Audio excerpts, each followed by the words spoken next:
Okay, hi everyone. Welcome to our commercial masterclass. It's the time of the year again. Today we have a special guest, Alex from Performance Property, fly all the way from Melbourne to share about his expertise on the commercial property market. And for me, I'm the commercial lending director at XIN Mortgage, which I will share the hot topic at the moment. Ever since the rate cut, what's the market looking like? Okay, so the impact of rate cut on commercial lending, which means that the rate cut means that the borrowing cost has been lowered, which means the loan affordability has increased for everyone, for all the borrowers, and because of that, some banks we can expect some banks and lenders to ease their policies to be more competitive to capture the market, which they've lost when during the high rates period. And from that, we can see that what we're very busy as brokers. What we're doing now are a lot of the refinancing because everyone wants to look at getting the best deal or just cashing out for further investment opportunities, and which means the commercial property investment side has also gained a lot of attention in the market. And what it means for you borrowers is that it's now a good time to think about, managing your current debt position. Look at restructuring your current debt position to see whether you can, utilize the lower rate extra borrowing to buy your next property. Which takes me to, so now is the best time. Now is the time for businesses and investors to reassess their strategy, the property strategy, investment strategy, to explore new opportunities. Which I'm going to pass to Alex, who is going to talk about the commercial property market. There you go, Alex. Thanks, Jocelyn. Before I jump into a Victorian property market update, I want to give a bit of insight into who we are, Performance Property Advisory, and how we help our clients. We have a pretty simple vision that all of our property portfolios will exceed our clients' goals. As a business, we've got a lot of services. What this table really demonstrates is that we're a fully integrated strategic property and portfolio advisory business. We don't just act as buyers agents. We don't just do the research. We sit down with our clients, provide strategic direction, and then obviously execute on the purchases and the leases and the management of all their assets. As property advisors, strategic property advisors, who'd be myself, and we've got a number of property advisors within the team, our role is critical in the success of our clients' portfolio. What we do as advisors is we oversee the buyers agents on the ground. We oversee the property managers. We liaise with the broader advice team. We complete annual portfolio review meetings, which I'll touch on a little bit later. Include you in webinars like these, inform you of investment opportunities, and importantly, we're here to be involved in any and every property decision you make. Much like any decision you make around buying a new property regarding financing, you talk to your finance broker. Any property decision we're involved in, and we can provide some advice on that. In terms of the strategy and the investment methodology, when we first sit down with the client, it's really important to understand what that client's goals are, and often their personal circumstance. We look at things like their current income, their current asset base, what horizon or what time frame are they working towards. It's really important for us to essentially put a client into a bucket because that will derive a different portfolio strategy. Every client here, whether they're a debt reducer, whether they're building a $5 million or a $20 million portfolio, they'll have a different strategy. What that strategy can look like, it involves different assets. We're including different types of assets as we're building out that portfolio. We like to simplify what these look like, and we break it down into two different types of assets. We focus firstly on trading assets. A trading asset is an asset in a market that you might have heard as a hot spot before or a warm spot. It's typically residential property, and it's a market where we're going to get a really quick increase in the value in as quick a time as possible. These assets are to be sold for debt reduction. These aren't long-term holds. There's a lot of markets we're looking at the moment, like Northern Queensland, like some areas of Perth, which are quite cyclical in their nature. They have very aggressive periods of growth and then very long periods of stagnation. We want to enter those markets as early as possible, get our growth and exit those markets, and then place those funds firstly perhaps into reducing the debt on your owner-occupier property. That is the best way to pay down debt. A lot of our high-income clients, you can pay down debt by getting paid your income, paying 47 cents in the dollar, and then paying off your home loan debt, or you can pay it via selling an asset, pay 23.5% capital gains tax. That's a significantly better outcome. Or using those funds, our clients can buy what's called a foundation asset. These are quality assets, typically in metro locations, with the plan to hold them long term and effectively never sell, or sell after a very long period of holding. These could also be residential assets in your capital cities. We're buying a lot of foundation assets, Brisbane, Adelaide, Melbourne, Sydney, really good quality suburbs, really good quality assets. They could be what we call a balanced asset, which might be some different types of commercial property, which have a good balance of yield and growth. They could be residential unit blocks. They're a really good foundational balanced asset. Or they could be income producing, higher yielding commercial property. When we look to build out the strategy, we always have a long-term view, anywhere from 20 to 30 years. In that early stage, which is what we call the growth focus stage or the accumulation phase, that's where we're buying generally residential assets. And I'll talk about what an example portfolio looks like. But the strategy there is to get as much growth as quick a time as possible, and that typically involves maximizing your lending, which is really important to get a good broker on your team so you can access all of the lending at that point in time. Obviously, leverage to a point where you can still make repayments and you've got the right risk mitigation strategies in place. And then you have what's called a consolidation phase, which I like to say to my clients is a really boring stage of the portfolio where you sit there for a 5 to 10 year period and essentially you do nothing. You let those assets work. You've got your borrowing capacity going to work. Those assets are growing over time until such point in time where you look to enter the conversion stage, which typically is when we want to transition from growth assets into income generating assets in preparation for retirement or a slowdown of work. As I mentioned, in that early stage, you might be saving for a deposit. You might be looking to purchase your owner occupied. You might be upgrading your principal place of residence. Then we're reducing that debt. And once we've reduced that debt, we enter the portfolio building and the transition into retirement phase, which, as I mentioned, portfolio building is foundation assets, good quality long-term assets. And as that conversion stage, that's an introduction of more commercial assets. But when we're looking to build a portfolio, this is a very rough example. Every client's circumstance is different. But just to give an idea of what we're looking to do here is the T up the top left-hand corner is a trading asset. The F is a foundation asset. At the start, as mentioned in that accumulation phase, we're looking to buy as many assets in as quick a time frame as possible to get our money into the market and working really hard for us.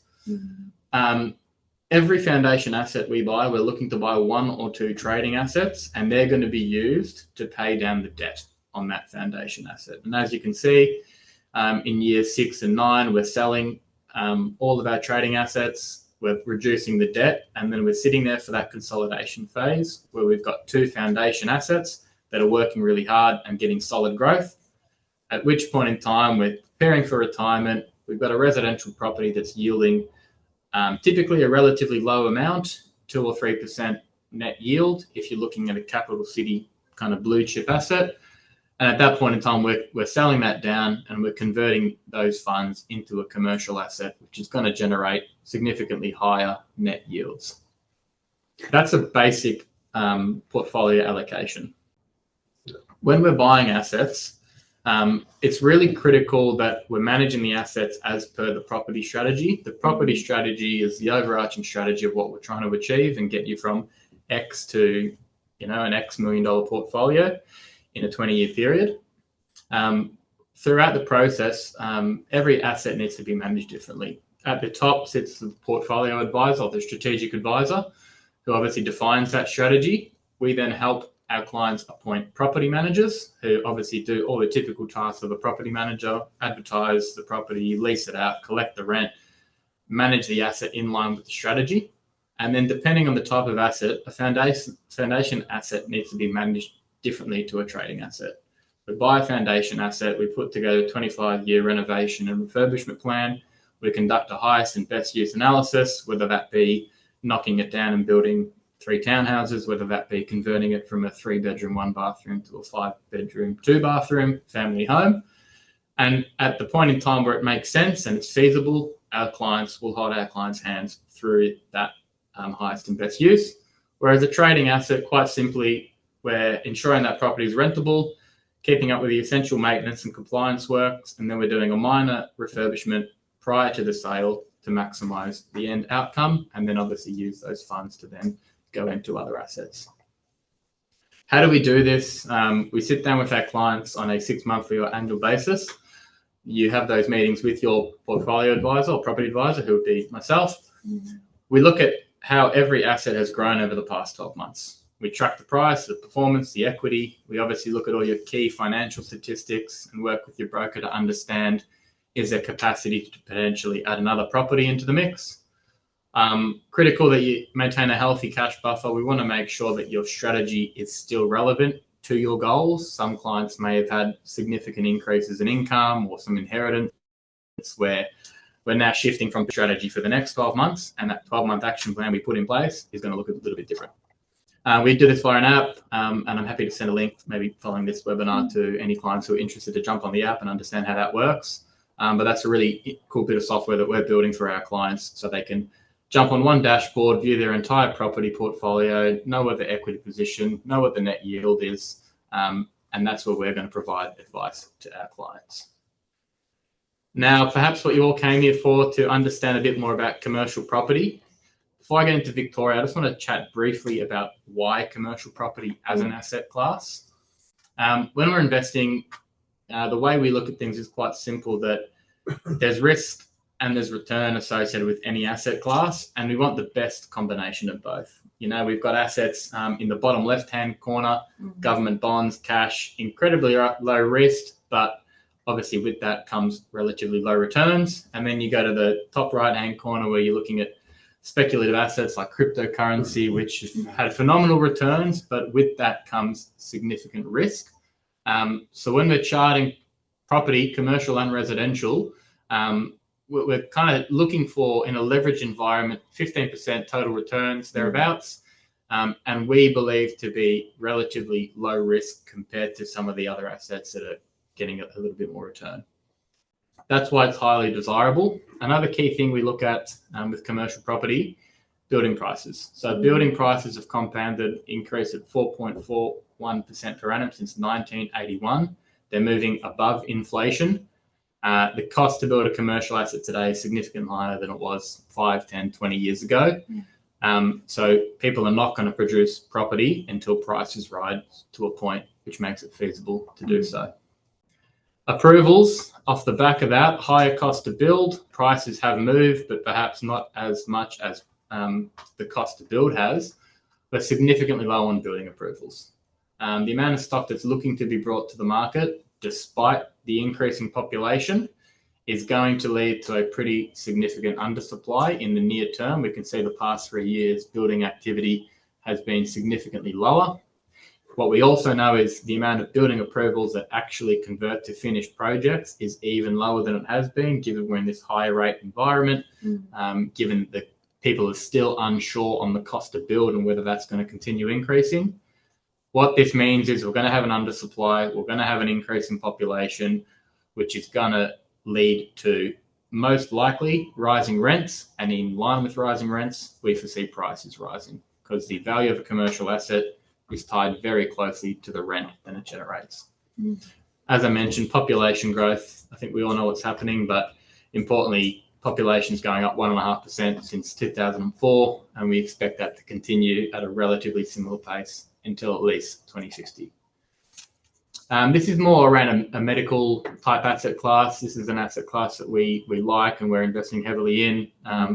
but we have a slightly aging population, and we know that the number of individuals who are going to a GP is increasing. So we know that need for essential services, medical, allied health, and all the related fields, that's going to continue, which we think is going to provide really, really strong and solid returns in that asset class over the medium term.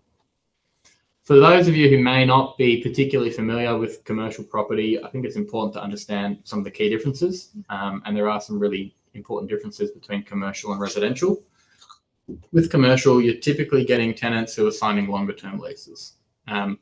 These could be anywhere from sometimes 1 year, but the typical range we're seeing is 3 up to 15 years.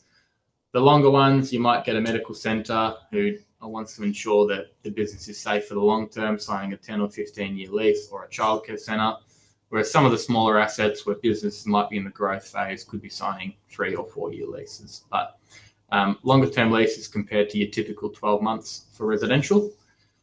What we have in commercial property is built-in annual increases. So obviously with residential property, it's at the discretion of the market and the property manager to enforce any increase in rent.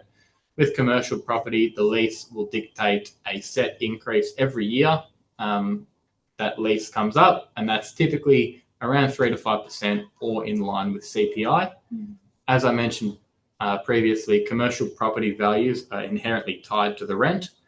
So whilst the rent's going up 3 to 5%, you're effectively set to get a 3 to 5% increase in the price of your property every year. Are they 3 annual leases?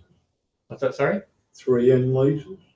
3. In other words, triple net. Yeah. So that's to the next point. A lot of commercial properties or commercial leases is what called triple net leases, where essentially the tenant is responsible to pay for all outgoings. Now, every lease is different. Retail leases are different, and it just depends on the way the lease is drafted. But the most favourable type of lease is where the tenant pays all the outgoings, council rates, utilities, maintenance, land tax, and even your property manager's fees. So as I mentioned, it depends on the type of the asset, but this is something that we're looking for in the majority of commercial deals that we're doing for our clients. When it comes to net yields, not to be confused with gross yields, you may be able to get a 4 or 5% gross yield on a residential property after you pay for all those outgoings I mentioned above. If you're in a capital city, you're probably going to be looking at 1 to 2% net yield for a house in the capital city, whereas commercial property in those same type of markets is generating 5.5% or more net yield. And if you want to go to regional areas, you can see net yields in the 7 to 8% range. So they're a really good income generating asset class. Another thing that I really like about commercial property is there's a lot of ways to increase the value or add value to the property. A 10 or 15% increase in rent, if the market's outperformed, that essentially increases the value of your property by 10 to 15% overnight. You can sign new leases. You can get, maybe a small local tenant and sign a national tenant on a 5-year lease. That property is now going to command a much sharper yield because potential buyers are going to want to pay for that security of tenure.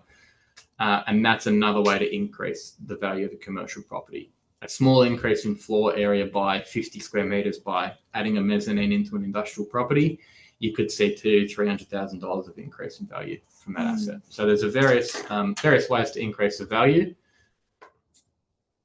And now let's talk about Melbourne. I'm from Melbourne. It's an interesting market at the moment.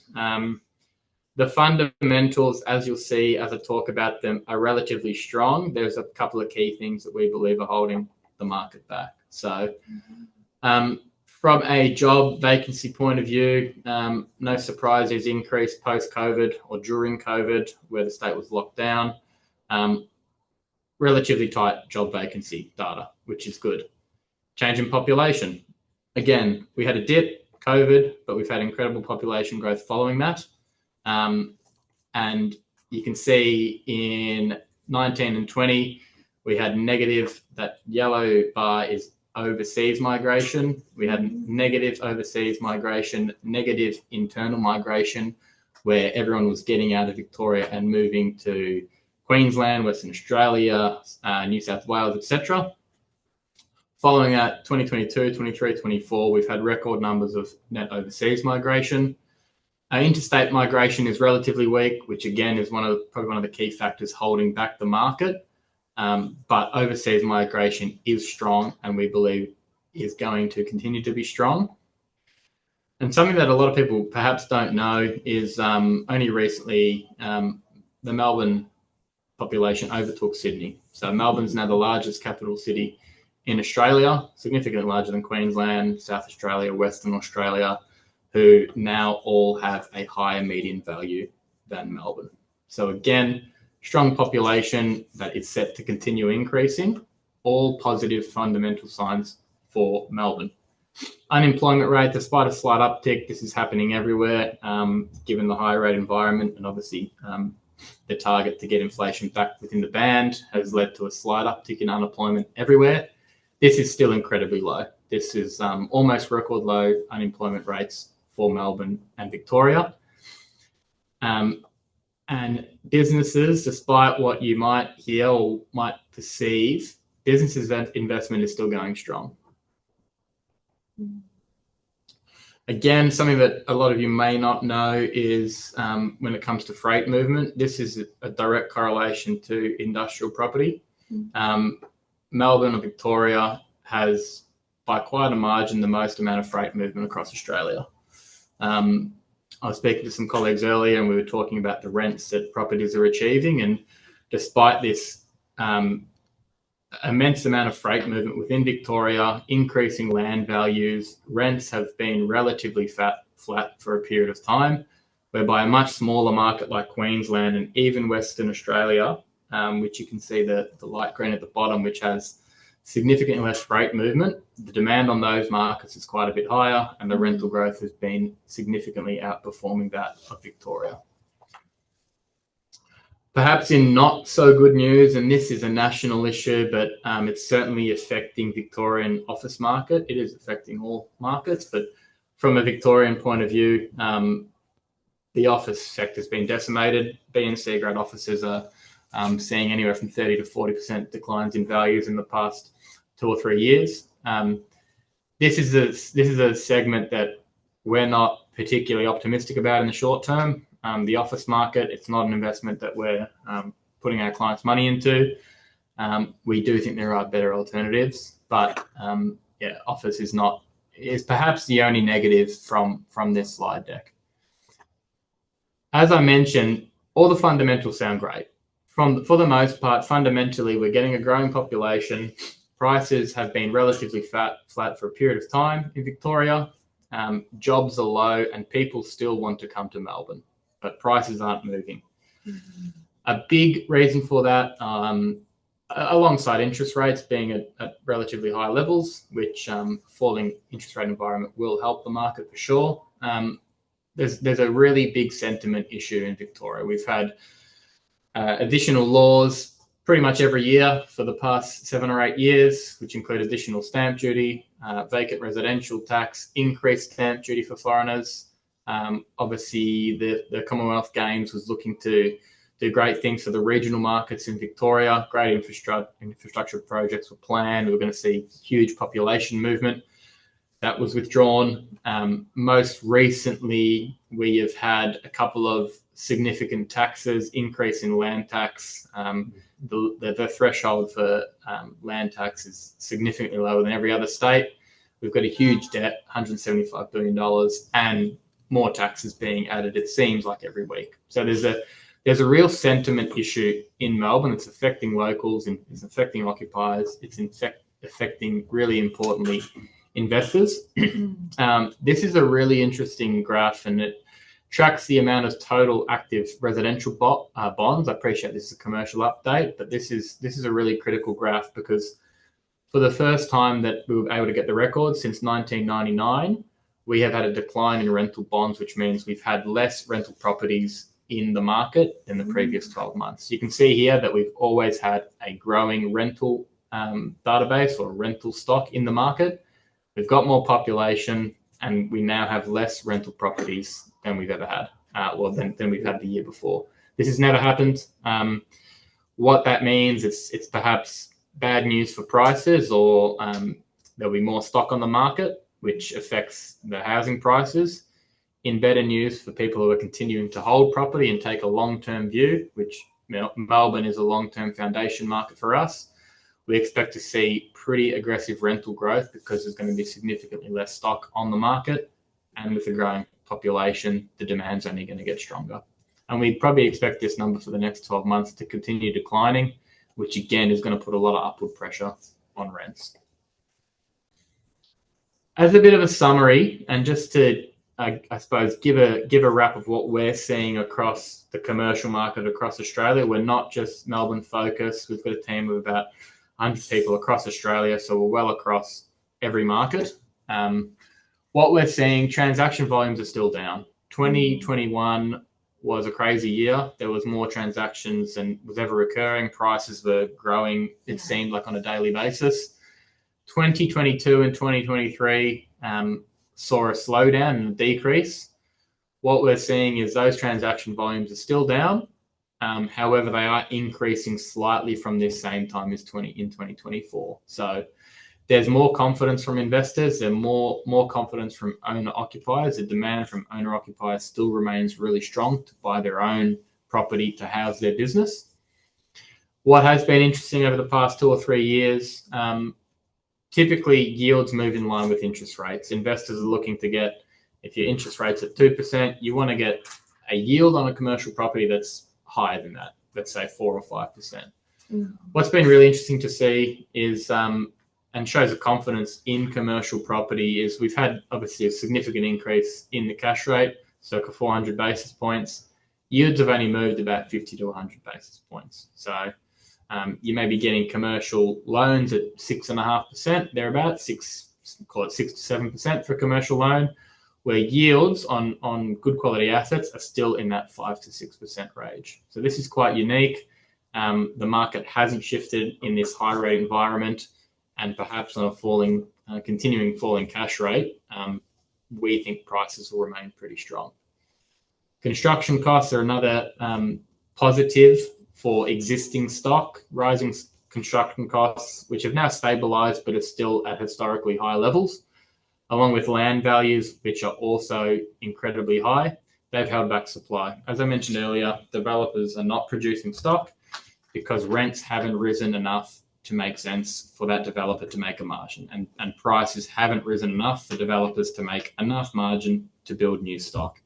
What that means is we're going to be in an undersupply if demand continues to grow, which population will continue to grow.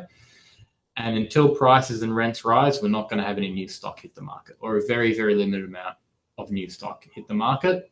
This has been particularly prominent in industrial, which is an asset class we really like. We've had incredible rental growth over the past 3 or 4 years, and we expect that to continue over the next 1 to 2 years until rents are at a point where it's feasible to develop. As I mentioned, the market did soften slightly in 2024. We saw yields go a little bit higher. It feels like it's stabilizing at the moment. There's no discounting on good quality assets. We think a falling cash rate combined with rising rents, particularly in the industrial sector, we think that could see values increase slightly throughout 2025. And depending on the severity of the decrease in the cash rate will really influence how well commercial property moves over the next 12 months. Of course, within that, there is unique opportunities that may fit different clients' circumstances. So as a summary, if I go back to Victoria, where is good quality commercial property trading in Victoria? What we mean by good quality commercial property, there's no land supply nearby, or there's no development happening nearby that's going to threaten the existing stock.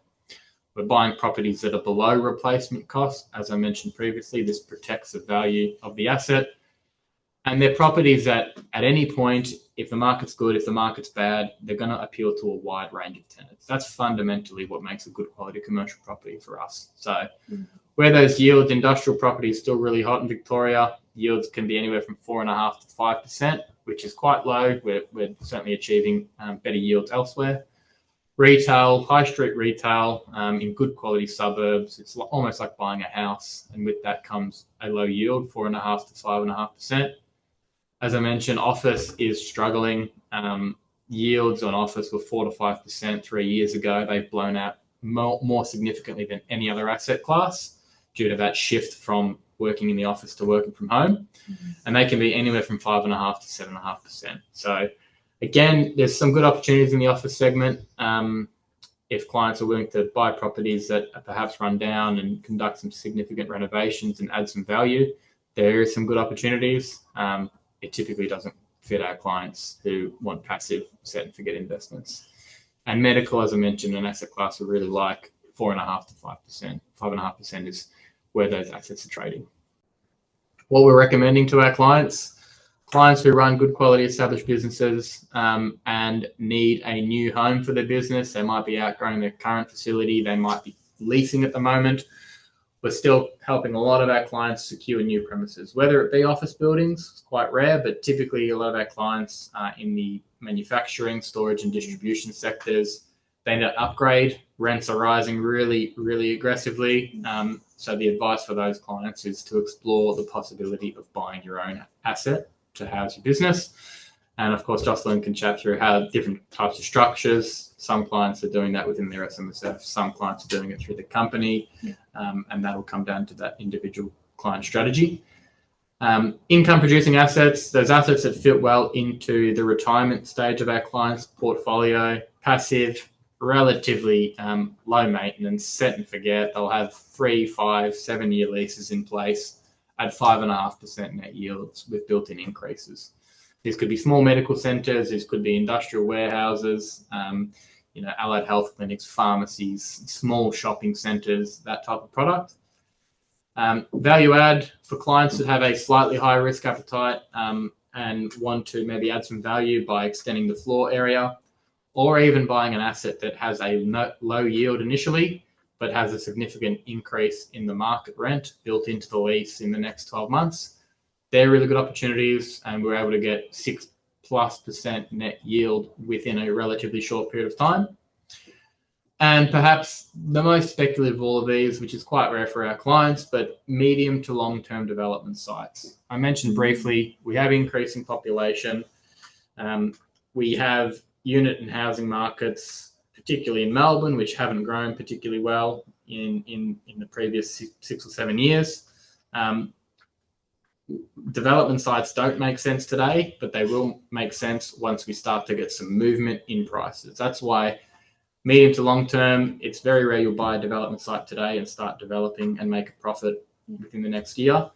If you can hold that asset for 5 to 7 years, the unit market or the housing market moves upwards in rents and prices, that development will then become very feasible. So they're the different types of strategies that we're currently recommending for our client base. And just to talk through a couple of case studies of some real life examples of clients who came to us and we put in a strategy and executed that. So this client, late 40s professional based in Western Australia, had a really strong preference for a commercial asset in Western Australia. It's a market he's born and bred in, really understood it. He's got an owner-occupied property that was paid off. He's got 2 residential investments in other states with a little bit of debt on them, and he's looking to build a $10 million portfolio by the time he retires. His brief, $2 to $2.5 million tenanted investment, circa 5.5% yield. Going back to this slide, that's that second line there. That's what a lot of our clients are looking for in the commercial space. And he was not quite in the conversion stage. He was consolidating. His conversion stage would involve selling 1 or 2 of those residential investments and perhaps adding another commercial property in 3 to 5 years. But this was his first property. What we ended up sourcing, as I mentioned, having a national presence, we can look at every deal that is out there in the country, which gives us a unique advantage, and also it takes away any bias we have towards particular areas. As I mentioned, this client really wanted WA. We found a really good opportunity in Queensland, in Willawong, which is a tightly held industrial market, no excess land supply coming, significantly below replacement cost. We bought this asset for $2.4 million. To replace that building alone, you'd be looking at $2.5 million thereabouts. And to buy that land, you'd be looking at another $1.5 to $2 million. So total replacement cost on this type of asset, circa $4 million. We're buying it for 2.4.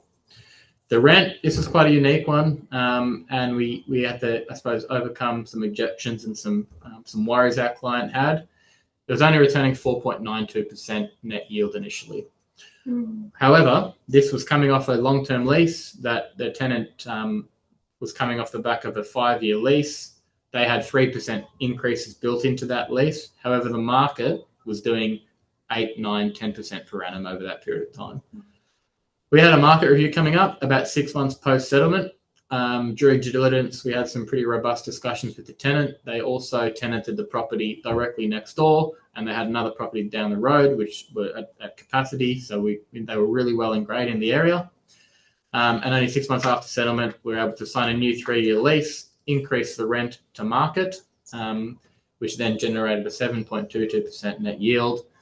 And what that means in increase in value, I mentioned different ways to add value. This property would sell tomorrow at 5.5% net yield, and we're talking about a kind of circa $600,000 increase in the value of the asset just by signing a new lease at the new market rent.